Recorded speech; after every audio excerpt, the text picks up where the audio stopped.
My fiancé threatened to call off our wedding over extravagant wedding demands, so I called it quits to protect my future. All right, so let me set the stage for you. I'm just a regular guy from a tiny town in Montana. Picture this: one main road, a diner that doubles as the gossip hub, and a Walmart that everyone treats like the mall. That's where I grew up, and honestly, I wouldn't trade it for anything. Life was slow and simple, and that's how I liked it. My family wasn't rich, but we weren't struggling either. My dad ran an auto repair shop, and my mom worked part-time at the local diner while keeping us kids in line. They were old-school, salt-of-the-earth kind of people. My dad used to say, "You don't spend money you don't have, and you don't borrow unless you're out of options." Mom was the same. If we couldn't afford something, we didn't need it. No whining, no shortcuts, just hard work and patience. Growing up, I learned how to save early. My first job was mowing lawns for neighbors in the summer, and instead of blowing the money on video games like my friends, I'd stash most of it away. By the time I graduated high school, I had a couple thousand saved up, which felt like a fortune at 18. College wasn't a big, flashy deal for me either. I went to a state school nearby, working part-time at a hardware store to cover my expenses. My degree was in information technology, nothing glamorous, but it got me a steady job as a network technician after graduation. It wasn't the kind of job that makes people go, wow, but it paid well, and I didn't dread going to work. By the time I hit 31, I was living the life I thought I wanted. I had a little apartment, a 10-year-old pickup that still ran great, and a decent savings account. I wasn't into flashy stuff. I bought my clothes on sale, cooked most of my meals at home, and didn't care about keeping up with trends. Life was simple, and I was content. Now, I'll admit my dating life was nothing to write home about. I'd had a few girlfriends over the years, but nothing serious. Most of them wanted to move to the city or live a lifestyle I couldn't and didn't want to afford. That was fine by me. I figured the right person would come eventually, someone who liked the same simple life I did. And then came Tina. I met Tina at a friend's house. My buddy Jake had just moved into a new house, and he threw a little get-together to celebrate. I wasn't planning to meet anyone that day. I showed up in a flannel shirt and jeans, carrying a 6-pack of soda, just looking to hang out with my friends. Tina walked in like she owned the place. She was wearing this flowy dress and sunglasses that looked like they cost more than my truck. She had this air about her, like she was used to being noticed. I remember thinking, she's way out of my league, but somehow we ended up talking. Turns out she was Jake's girlfriend's coworker, visiting from the city. I don't even remember how the conversation started, but I do remember being surprised at how easy it was to talk to her. She wasn't as intimidating as she looked. She laughed at my jokes and said she liked how laid back I was. Over the next few weeks, we kept in touch. Tina seemed different from the other women I dated. She told me she was tired of the city and loved how real everything felt in my town. She said she admired how I didn't try to impress anyone and how I seemed to know exactly what I wanted out of life. For a while, I believed her. Tina started visiting more often. She loved the quiet mornings when we'd sit on my porch drinking coffee, and she didn't seem to mind that I lived in a small, no-frills apartment. She even came fishing with me a couple of times, though she wasn't great at it. She laughed at herself when she tangled the line or dropped the bait, and I thought, this is it, she gets me. We dated for 2 years, and during that time, I thought everything was perfect. Sure, Tina had her moments. She'd occasionally complain about how boring the town was or how she missed her favorite sushi place in the city, but she always followed it up with something like, "But it's worth it to be with you. To be honest, I should have seen the cracks forming." For example, Tina would always joke about how she couldn't wait for me to get a better truck. She'd laugh and say, "Imagine us pulling up to a fancy restaurant in this thing." At the time, I thought it was just her sense of humor. Now I wonder if it was a hint of what was coming. Then there was the way she'd talk about her life before we met. She'd drop casual comments about the designer clothes her parents used to buy her or the fancy vacations she took as a kid. I didn't think much of it. I figured that was just her upbringing, and it didn't mean she was materialistic. But for every moment Tina spent being supportive and down to earth, there were little moments that made me pause, like when she insisted we go to the nicest restaurant in town for our 1-year anniversary, even though she knew I was saving for a down payment on a house, or when she rolled her eyes at the off-brand watch I bought her for her birthday, even though she said she loved it. Still, I ignored the red flags.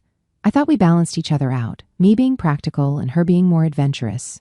I figured that's what relationships were about, meeting in the middle. So when I decided to propose, I wanted it to reflect us, or at least what I thought us was. I spent weeks searching for the perfect ring. Instead of going to some big box jewelry store, I went to a small jeweler in town who made custom pieces. I picked out a beautiful gold band with a small, vibrant sapphire in the center. It wasn't massive, but it was unique and meaningful. I thought it captured Tina perfectly, classy, but understated. The proposal itself was simple, just like I knew Tina would want. I took her out to the lake where we'd gone fishing on one of our first dates. It was a quiet, sunny afternoon, and we were sitting on the dock, feet dangling over the water. I pulled out the ring, said a few heartfelt words, and asked her to marry me. I really thought I'd nailed it. Everything about the moment felt perfect, simple, heartfelt, and meaningful. She'd always said she loved that about me, how I didn't need to make a big show of things. So when she teared up and said, yes, hugging me like she never wanted to let go, I felt like the luckiest guy alive. At first, she seemed over the moon about the ring. She kept holding up her hand, twisting it in the light, and saying how much she loved it. It's perfect, she said again and again.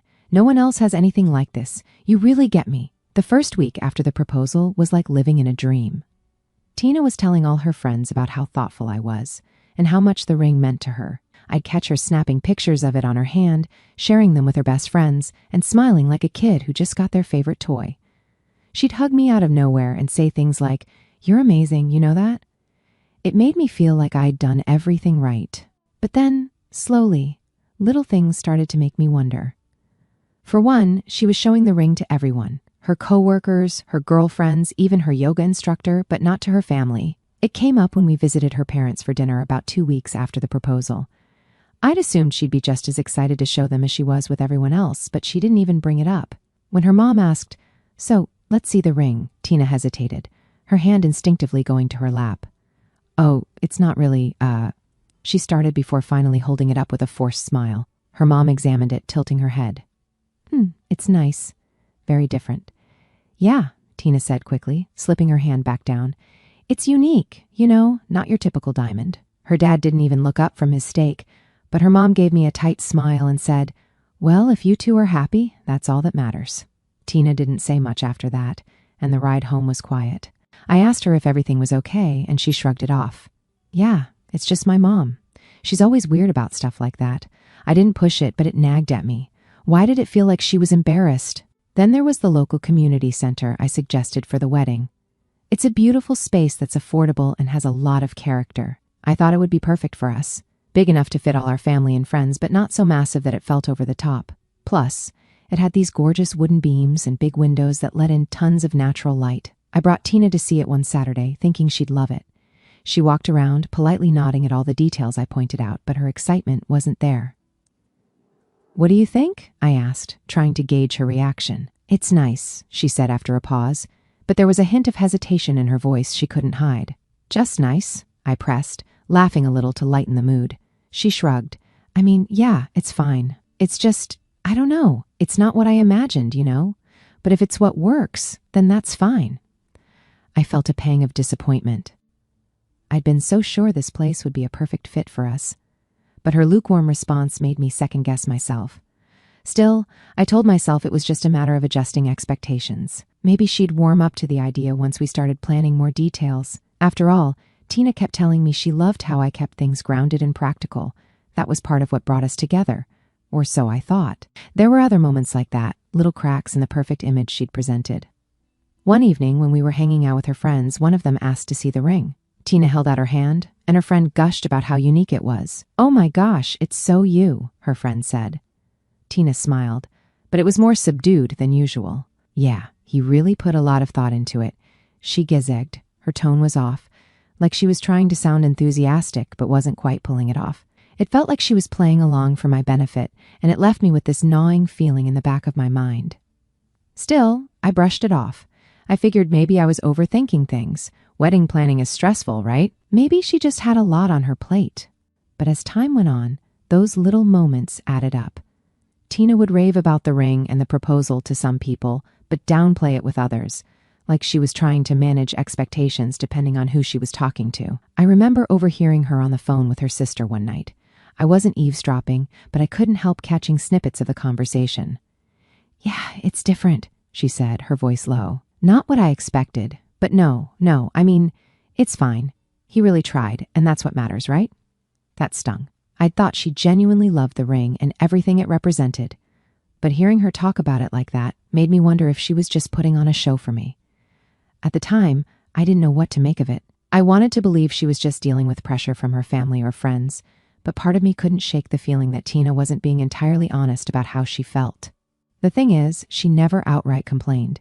She didn't demand a different ring or insist we book some extravagant venue, but there was a subtle, unspoken disappointment that I couldn't ignore. It was in the way she hesitated when someone asked about the ring, the way she looked around the community center like she was forcing herself to see potential, the way she always seemed to deflect when I asked her what she wanted.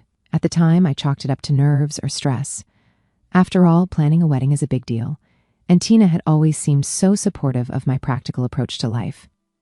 I figured we'd work through it together, but now I wonder if those little moments were warning signs of what was to come, if Tina's true feelings were starting to peek through, even if she wasn't ready to say them out loud. And then, little by little, things started to shift.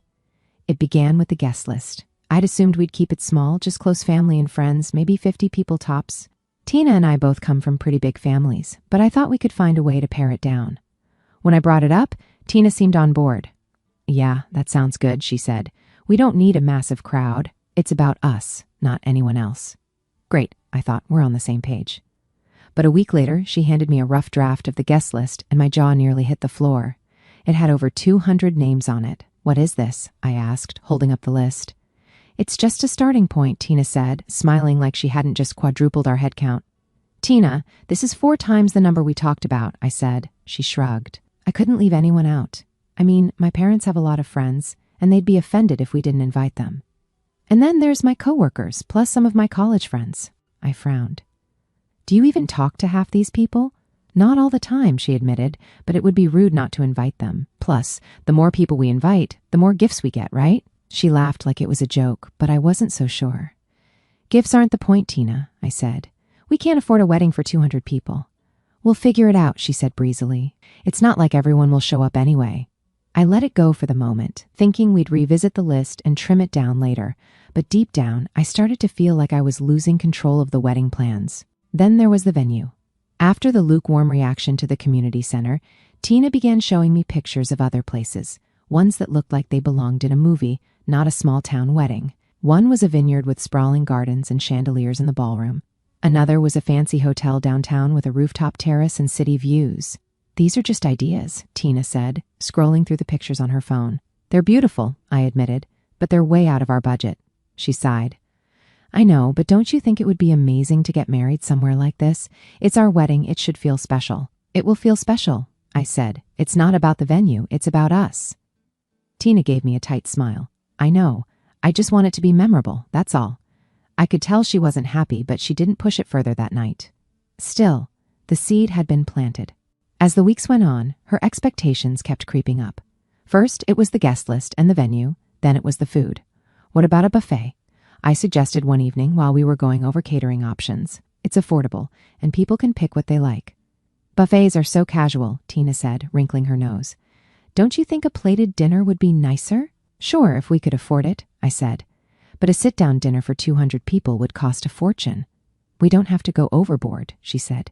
"Just a couple of courses, maybe steak or salmon." "Tina, do you know how much that would cost?" "We'll figure it out," she said again, her favorite phrase lately. It was the same with the entertainment. I suggested hiring a DJ, someone local who could play a mix of our favorite songs. Tina wanted a live band. "DJs are fine for a birthday party," she said. "But this is a wedding.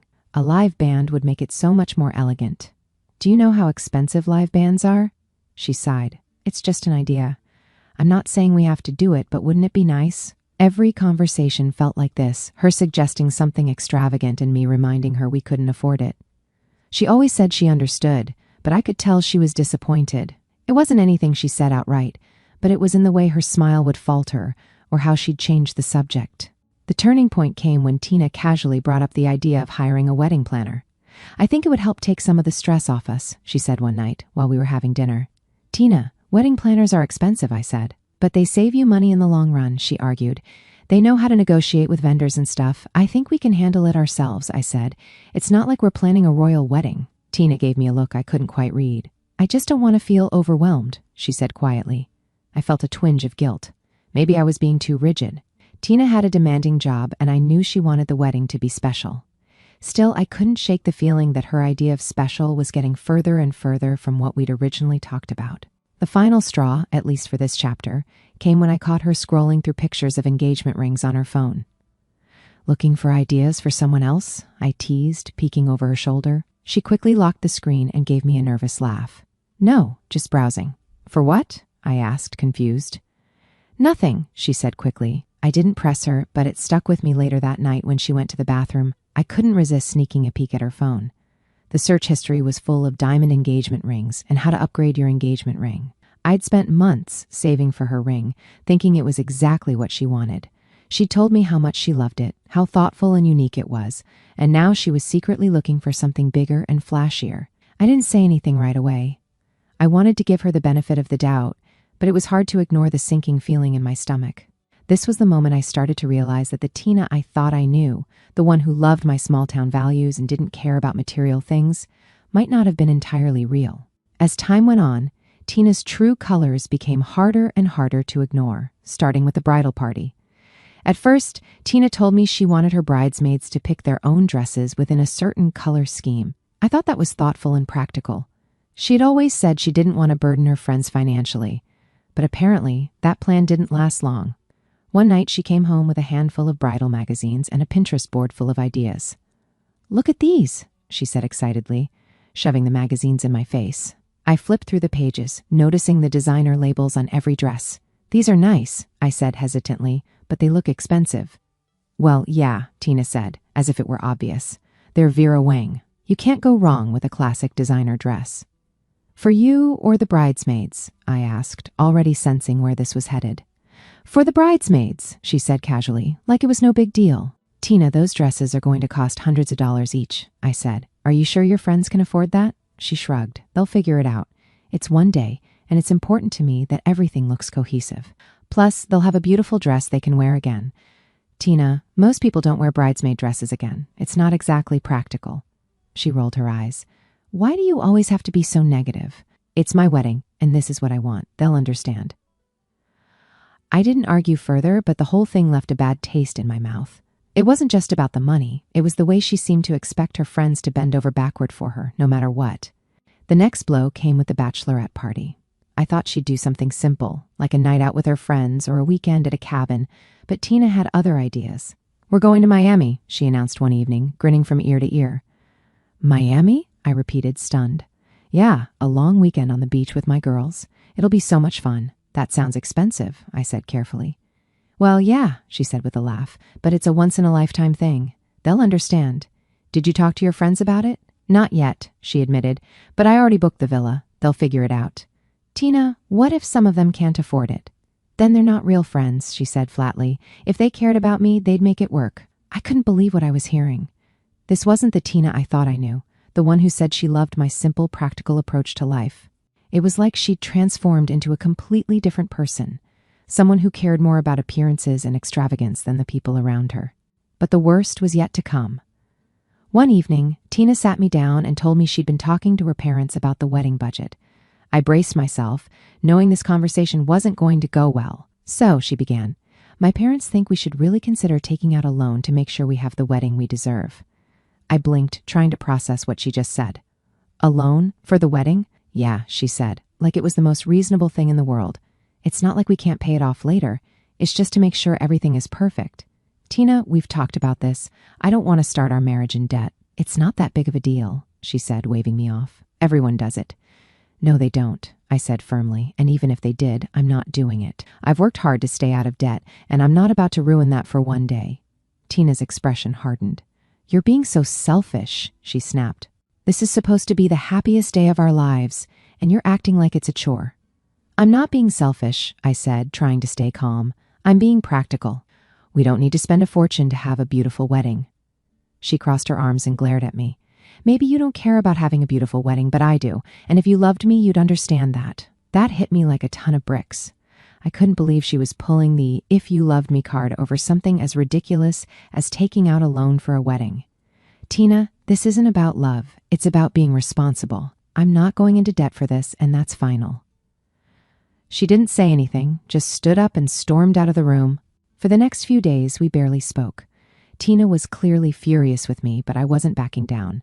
I'd made my stance clear, and I wasn't going to let her guilt me into changing my mind. Then, As if to twist the knife further, she started involving my family. One night at dinner, my sister Becca pulled me aside. "Hey," she said, "I was talking to Tina, and she mentioned you've been, a little stubborn about the wedding plans." "Stubborn?" I repeated, annoyed. "She just wants to make it special," Becca said. "You know how much this means to her. Don't you think you could loosen up a little?" "Loosen up?" I said, my voice rising. "She wants me to take out a loan, Becca. A loan for a wedding." Becca frowned. "Well, yeah, but it's not like you can't pay it off later." "That's not the point," I said, feeling my frustration boil over. "I'm not going into debt for one day, no matter how special it is. If Tina can't understand that, then maybe we have bigger problems." Becca didn't have much to say after that, but I could tell she didn't agree with me. Tina had clearly done a good job of spinning the situation to make me look like the bad guy. At this point, I was starting to feel like I didn't even recognize the woman I'd proposed to. The kind, supportive, down-to-earth Tina I thought I knew had been replaced by someone who cared more about appearances and status than the life we were supposed to be building together. The wedding was no longer about us. It was about her and what she wanted. And the more I tried to stand my ground, the more she seemed to resent me for it. I wasn't sure how much more of this I could take. At this point, things were already on thin ice between me and Tina. But what happened next completely shattered whatever was left. The tension from all her demands and our fights had been building, but I still thought we might be able to work through it. I was wrong. It started with Tina asking me to come over to her parents' house for dinner. This wasn't unusual. We'd had dinner with her parents before, but this time, something felt off. She was overly sweet about inviting me, saying things like, "It's just a casual dinner. My parents want to talk about the wedding plans. Nothing serious." I should have trusted my gut, because when I walked into their house that night, I could tell immediately that something was up. Her mom and dad were sitting in the living room with these overly polite smiles plastered on their faces. Tina's dad, a guy who rarely said 2 words to me before, suddenly acted like he was all buddy-buddy. "Ah, there he is," he said, clapping me on the back. "The man of the hour." I gave a small smile, not sure where this was going. Tina grabbed my arm and led me to the couch, sitting closer than usual. That was my second clue something was off. Tina usually wasn't big on PDA around her parents. Her mom brought out drinks, and we made small talk for a while. It was awkward, but I chalked it up to wedding stress. After about 20 minutes, Tina's dad cleared his throat and leaned forward.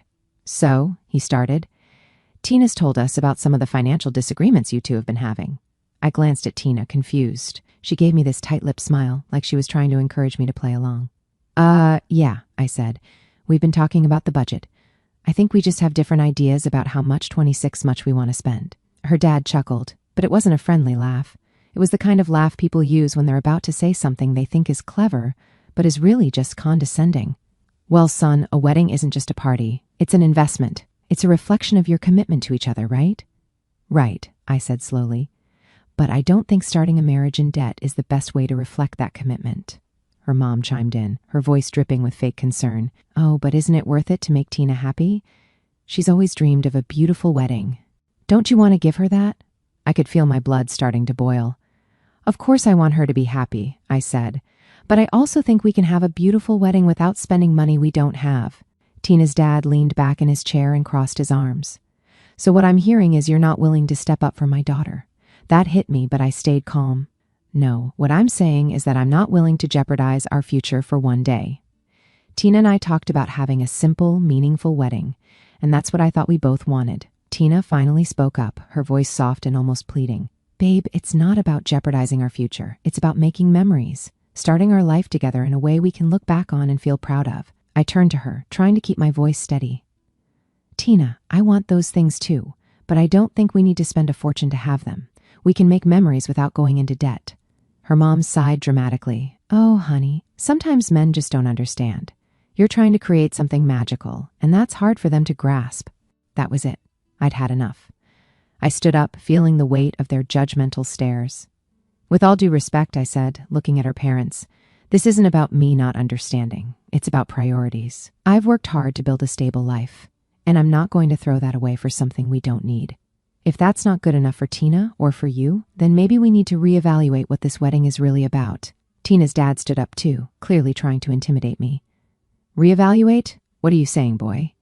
"I'm saying," I replied, my voice firm, "that I'm not going to be bullied into doing something I don't believe in. I love Tina, but I won't sacrifice my principles or my financial stability for anyone."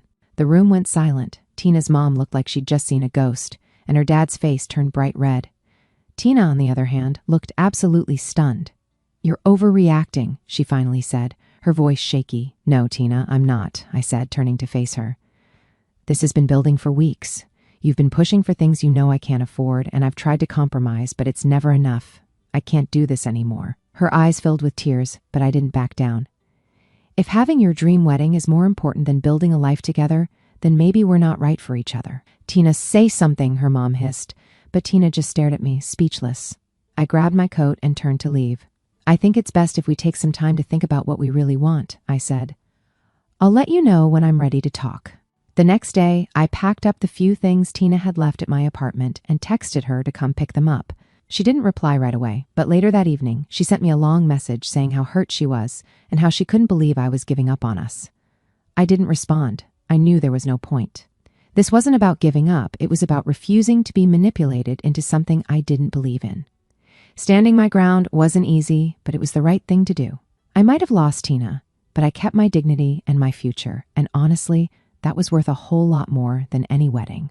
Over the next few weeks, Tina's true nature became even more apparent. Through mutual friends, I learned she was telling people I was cheap and selfish for not agreeing to her wedding plans. Some of her friends reached out to me, asking if it was true that I refused to pay for basic wedding expenses. I set the record straight with anyone who asked, but I didn't go out of my way to defend myself. People who really knew me wouldn't believe her nonsense anyway. What really blew my mind, though, was when I found out Tina was already dating someone new, a guy named Eric who apparently worked as a lawyer and had a reputation for throwing money around. According to one of my buddies, Tina had been bragging about how Eric was willing to give her the life she deserved. And then karma came knocking. About 2 months after our breakup, I ran into one of Tina's bridesmaids, her best friend Lily, at the grocery store. Lily and I had always gotten along, so I wasn't surprised when she stopped to chat. What did surprise me, though, was how quickly she brought up Tina. "Have you heard about her and Eric?" Lily asked, a knowing smirk on her face. "No," I said cautiously. "What about them?" Lily grinned. "Well, let's just say her dream wedding didn't exactly pan out. Apparently, Tina had been pushing Eric just as hard, if not harder, than she'd pushed me. She talked him into booking a massive venue, hiring a high-end wedding planner, and even buying her a new engagement ring. A diamond, of course. But when she started demanding an even bigger budget and throwing fits over minor details, Eric had had enough. He called off the wedding," Lily said, clearly trying not to laugh. "And get this. He didn't just end the engagement. He dumped her entirely." I couldn't help but feel a little vindicated. I'd tried to tell Tina that her priorities were out of whack, but she wouldn't listen. Now she was facing the consequences of her actions. Lily leaned in closer, like she was sharing a juicy secret.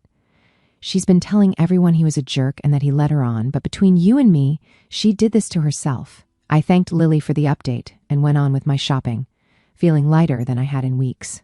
Over the next few months, I threw myself into improving my life. I eventually bought a cozy little cabin just outside of town. It was exactly the kind of place I'd always dreamed of, quiet, peaceful, and mine. Every now and then, I'd hear snippets about Tina through mutual friends. Apparently, she was struggling to find someone willing to meet her sky-high expectations. She'd gone on a few dates, but nothing ever lasted. One of my buddies joked that she'd probably end up marrying her credit card if it had a high enough limit. Looking back, I'm grateful for everything that happened. It wasn't easy, and there were moments when I felt like giving in just to keep the peace, but standing my ground taught me an important lesson. Love isn't about bending over backward to meet someone else's unrealistic demands.